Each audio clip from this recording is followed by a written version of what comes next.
from wherever you happen to be. It's the SNL Hall of Fame podcast. And now, here's your host, curator of the Hall, Jamie Dew.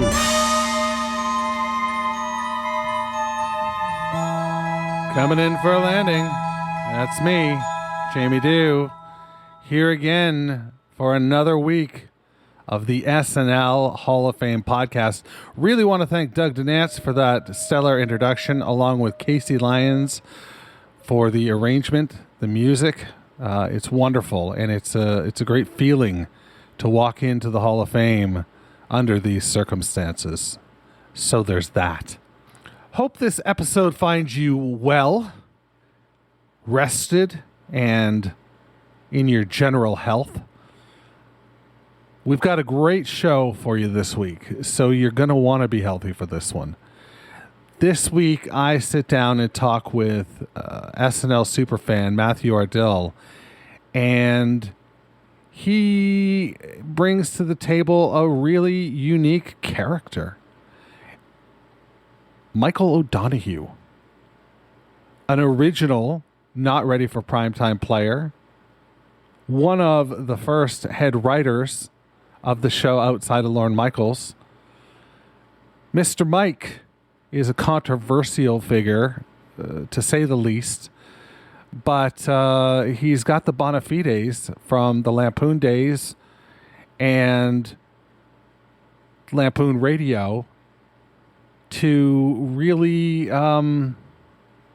stir things up in the original run of SNL. In fact, Mr. Mike is the first image that we see when SNL begins. Is that enough to make it to the SNL Hall of Fame? I don't know. I don't know. I think that he is a strong candidate on the ballot. But when push comes to shove, you're only going to have 12 votes. And there will be, close to 30 balloteers on the ballot. And you're going to only be able to choose 12 of those. If, after I do the tabulations, they achieve 51% or more, they appear on 51% or more of the submitted ballots, then they will be an official SNL Hall of Fame They'll get their plaque hung in the hallowed halls. By the way, have you wiped your feet? For goodness sakes, this isn't your grandmother's rec room. This is the SNL Hall of Fame. Roll out the red carpet. And on that note, let's go to the interview with Matthew Ardill as he adds Michael O Donoghue to the ballot of the SNL Hall of Fame.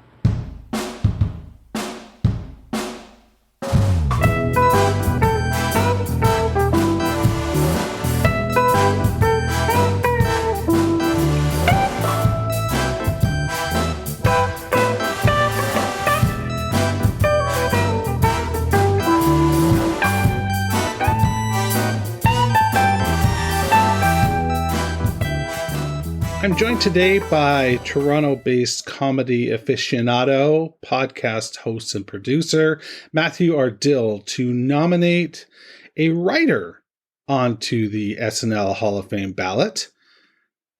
A dangerous writer, you might say. Matthew, talk to me about Michael O Donoghue. Why did you select him to nominate? Michael O Donoghue is he is a force of nature, and was a force of nature in that writing room. He was the first co-head writer with Lorne Michales in that first season. Then he took over in 76 as a sole head writer to 78. Then he came back at the last episode of the 80s, 1980 season, and then took over for the first little bit of Ebersol's run. So it's clear the people who worked with him saw his value.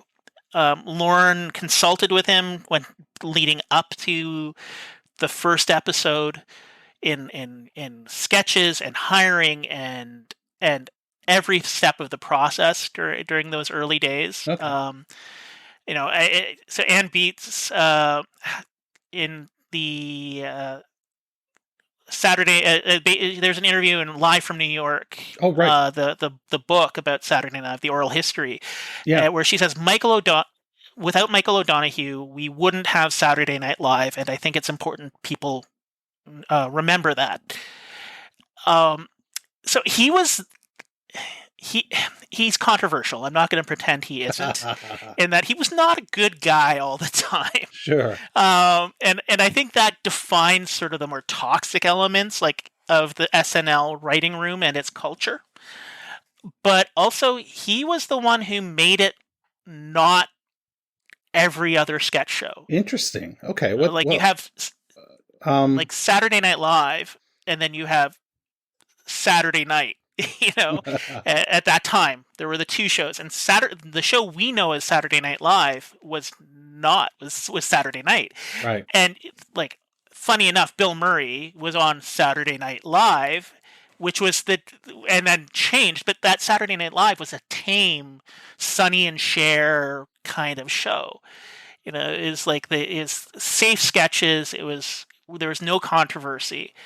Whereas I think what Michael O Donoghue did is he brought to that writing room the mentality of the era of time to the take down the man, break the systems.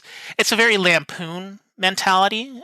If you look at his material from there, there's stuff that the Vietnamese baby book was one of his pieces, that almost sums up his ethos in one piece of material. Yeesh. It was a baby book, and this is in the midst of the Vietnam War, and it was just basically how this kid was going to die. Ugh. It's yeah. But it's right. One of those things where it's he had a quote: "Making people laugh is the lowest form of comedy." And that Vietnamese baby book, that quote kind of sum it up. And the very first sketch kind of speaks to that, the Wolverine sketch. Right. Where I'm laughing at this, but I'm laughing because I need to release the tension because I don't know what's going on in front of me. It's silly, but not funny in the ways I'm expecting. And then it ends with the two characters on stage dying, Chevy walking out, and doing the very first Live from New York at Saturday Night. Yeah. So he injected this sense of danger, which became a buzzword for him later on. Sure did. With paint. That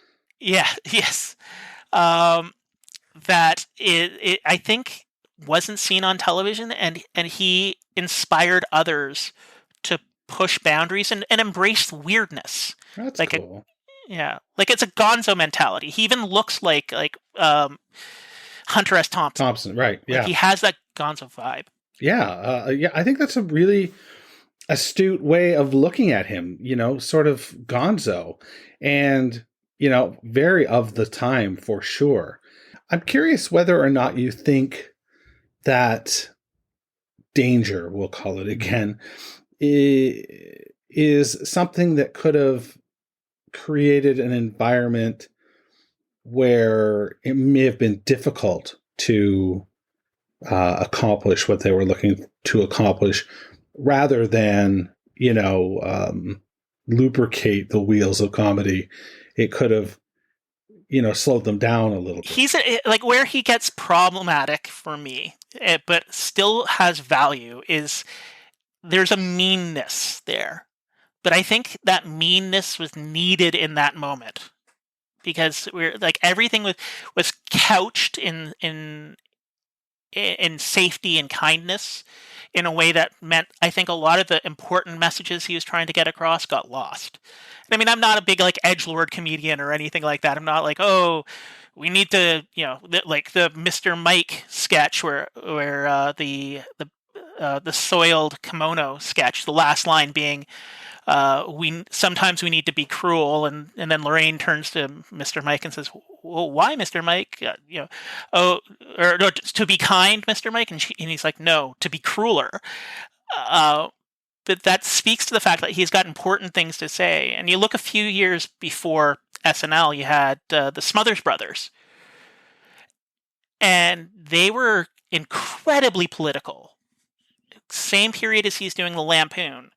And the difference being is they sort of couched it in this folksy, Right. sweet as pie kind of exterior. And you had like Steve Martin, who arguably has to be in the Hall of Fame. Oh gosh, yeah. Yeah, you've got absolutely. He's a slam dunk. You've got all these comedic geniuses in there with these anti-war messages, anti-church messages, like just political agendas, and it got canceled. And if you talk to my mom or my dad, they didn't click that it was like an anti-Vietnam or it was anti-church. They just thought it was a funny show where they had the Yo-Yo Man on, and I think Michael O Donoghue is like, just let's get to the core of the absurdity of humanity, at least in those early years. And those early years are important because they ultimately inform, what the show is going to become. That's not to say that the show is still putting out, sketch work where they're relishing, there's a Schadenfreude or... I mean, I think he was willing to put out the ugliness of people to make it... I don't think he relished in it. I think it was just a case of, like, we need to find the humor and humanity, even the ugliest parts. Yeah. It's kind of... I kind of look at like a punk rock kind of mentality, like that early. Yeah, I mean the show is rooted in that sort of ethos. And I mean, and you look at SNL and those early years, that first couple of seasons, they were one of the first platforms for punk in America on mainstream television. So it's funny because like at the time he was writing, Al Franken was also like a junior writer there, and I kind of view their approaches to the same subject matter as just like polar opposite directions trying to make the same statement. Whereas they're both like, people are dumb. We're naive, we're petty, and we're self-centered. And like with Al Franken, he had Stuart Smalley with his affirmations and his I'm good enough, I'm strong enough, gosh darn it, people like me kind of stuff, like his embracing of pop psychology. Yeah. But then with Mike O Donoghue, he had Mr. Mike, which is the exact polar opposite. It's just this dark, self-centered person who knows it and just doesn't care. Oh, Mr. Mike, please tell me a least loved bedtime story. Well, sure thing, you little imp. Just hop up here on my knee, and I'll tell you the story of the little train that died. Oh, okay, yes. Okay, now one time there was a little train who had to pull a giant load of scrap metal up the mountain. He had never pulled such a heavy load in his life, and so when he left the valley, his little wheel said, I hope I can, I hope I can, I hope I can, I hope I can. But before long, he picked up speed, and now the wheel said, I think I can, I think I can, I think I can, I think I can. Soon the little train was whizzing right up the mountain, and now the wheel said, I know I can, I know I can, I know I can, I know I can. Heart attack, heart attack, heart attack, heart attack. Oh my God, the pain, oh my God, the pain, oh my God, the pain. I left my bills in the roundhouse, I left my bills in the roundhouse. And he died. Now, normally, Jody, that would be the end of the story, but the little train was on the mountain, kind of on an incline, and he began to roll backwards slowly. At first, of course, getting faster and faster, until he was just barreling down the mountain, those wheels just barely on the tracks. Of course, they weren't saying anything this time because they were dead. Now, in the valley, who should be sitting on the tracks but Freddy the Frog, and wouldn't you know it, he's facing the wrong way, so he never sees the train coming at him at 180 miles an hour. Fortunately, Freddy hops off the tracks just in time, and the train misses him, hitting instead a school bus, killing 150, no one over age 9. and the school bus. Now, when the state police arrive at the scene, one of them looks around at the carnage and grisly mutilation, spots Freddy and says, "You know it's wrong that so many human beings should be dead, and this frog should still be alive." And so they beat him to death with a softball bat at the end. Oh, Mr. Mike, that was the best tale I've ever heard. Well, you know, Judy, I have a lot more where that came from. Good night. Have you heard the one about the penguin, the soap dish, and the invisible cowgirl? Well, as you mentioned, he got pulled out of the not ready for primetime players. So I think this was kind of his way of injecting himself into as a compromise. It's sort of like hinted at in some of the interviews that I've read, where it's like they gave him this to keep him satisfied. But it was sort of just like these slivers of nihilism that he would inject into things that were well, it's pretty punk rock. It is a pretty punk rock name. But yeah, like an example would be the Ray Charles episode. Is Mr. Mike, the Monet sketch, I think is what it is called. And so what happened was, like, the entire episode was Ray Charles basically leading it. It harkens back to the Paul Simon episode where there's more music than there is comedy, and they're still trying to find that balance. But towards the very end, he comes out in character as Mr. Mike with a big painting frame, and it's covered in a tarp.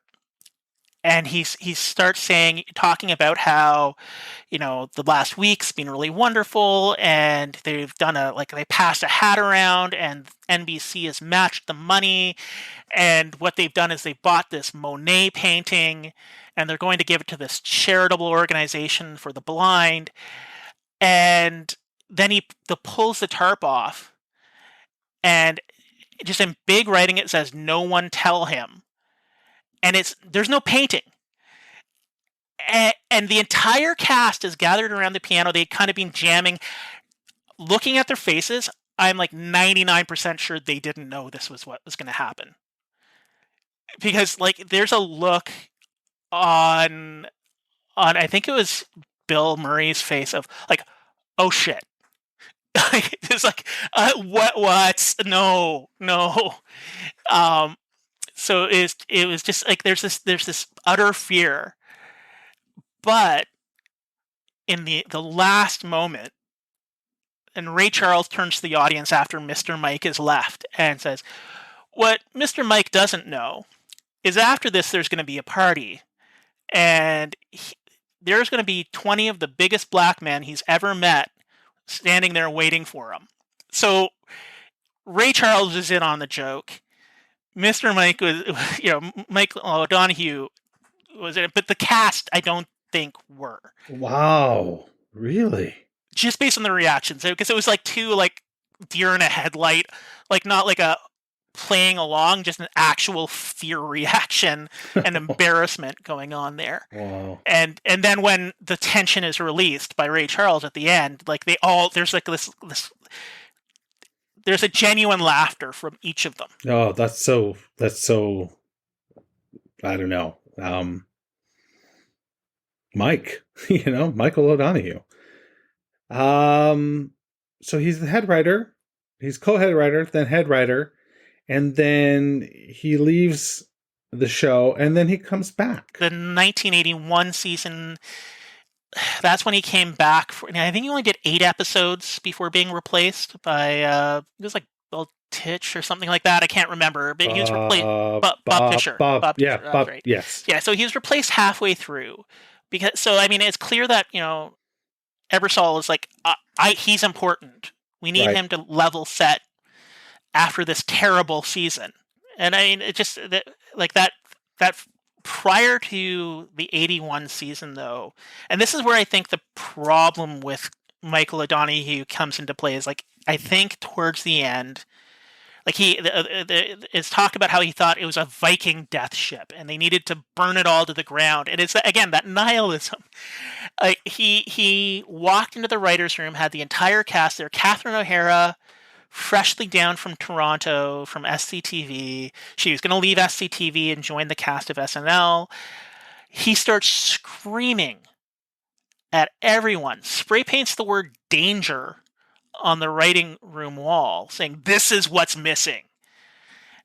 And she quit that day. She didn't do a day, and I think that's the danger of his danger is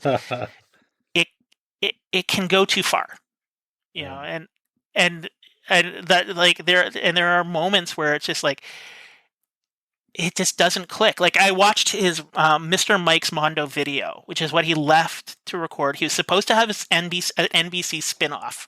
Oh.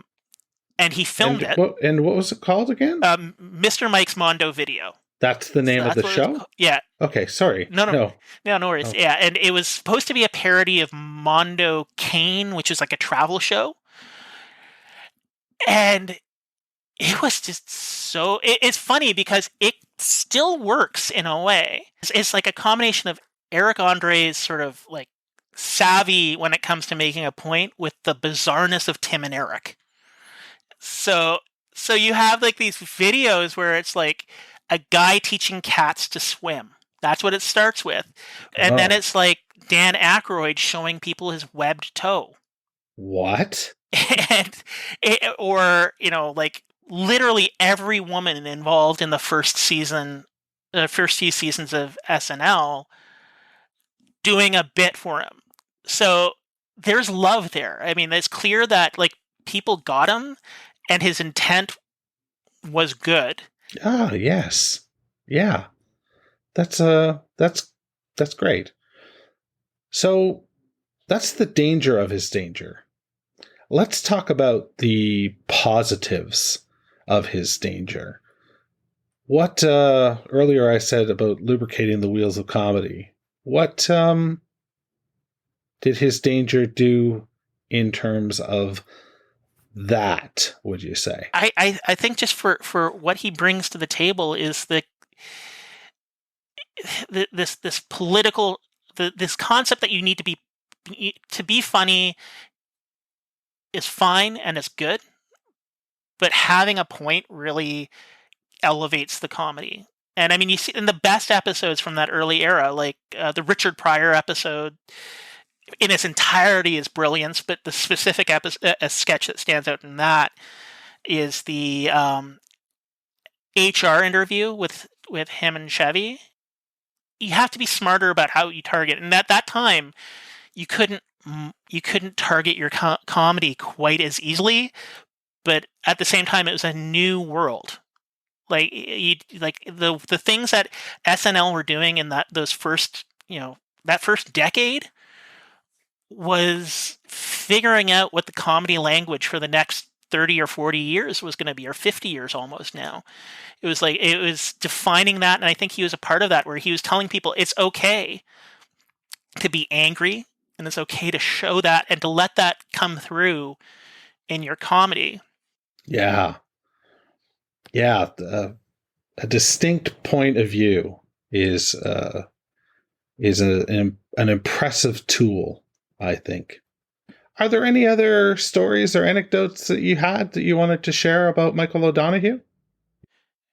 Well, so the thing I find interesting about him that really shows that I think he's actually, not the horrible person he seems to be, is there was a kid named Paula Davis who was like the assistant to Lorne and Annie and basically the writers. She was actually the child of a game show like spokesmodel.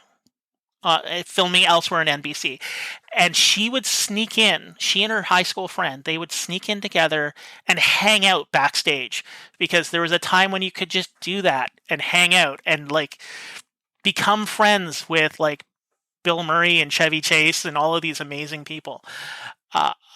And there was a staffing job that came up, and she went up to Michael O Donoghue and was like, "Can you put in a good word?" And so he wrote her a letter. He brought her into his office. He sat down. He wrote it out, just like extolling, like saying, because by that time she'd been a gopher for people, not officially on the payroll, but essentially like a page without being a page. And he wrote this letter. And then at the very end, and it's just this typical glowing endorsement letter. And at the very end, he said, "P.S. I'd rather stick my dick in a blender than write one of these letters. So even when he's doing something really nice, Right. he has to tack that kind of sarcasm on the end, but that actually just underlines how much nice he actually the niceness is in there, because he actually meant everything he said, because he's like, if I'm doing this, you know it's serious, so hire this lady. And she ended up working with him for years.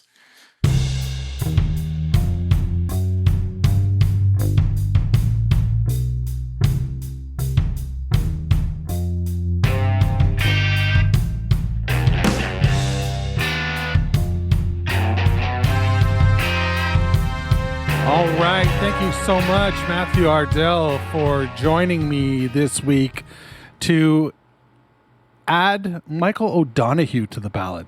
That was pretty terrific, right? I mean, did you know everything that Matthew shared with us before? I didn't. I learned a few things, including that last little tidbit. That's a nice center to the story, and we need that, because Michael O Donoghue has a track record of being, sort of a shit disturber and a rabble rouser, and it's just nice to hear something from the heart at the end, even though it is punctuated with his own brand of humor. So thanks a lot to Matthew for joining me this week. I greatly appreciate it. And if you liked what you heard from Mr. Ardill, then you'll be pleased to know that we'll be hearing from him again later on this season as he brings to the table another candidate. For now, though, that's what I got for you. So we're going to wrap things up, and I'm going to tell you that next week we're going to be joined by Thomas Senna, who is going to nominate Chris Farley to the ballot. That's a good one. I mean, they're all good ones. This is what makes it so fucking hard. But Farley, yeah, stick around for that one. But in the meantime, hit the lights. The SNL Hall of Fame is now closed.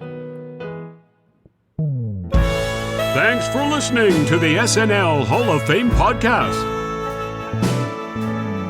You can find everything you need to know about the show at snlhof.com. Don't forget to subscribe, share, rate, and review the show wherever you get your podcast. This is Doug Denant saying, this is Doug Denant saying, see you next month in the hall.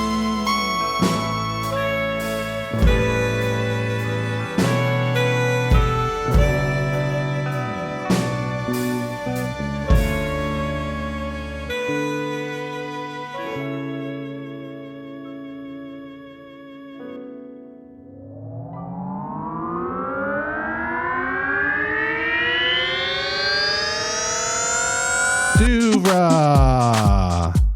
podcasts and such.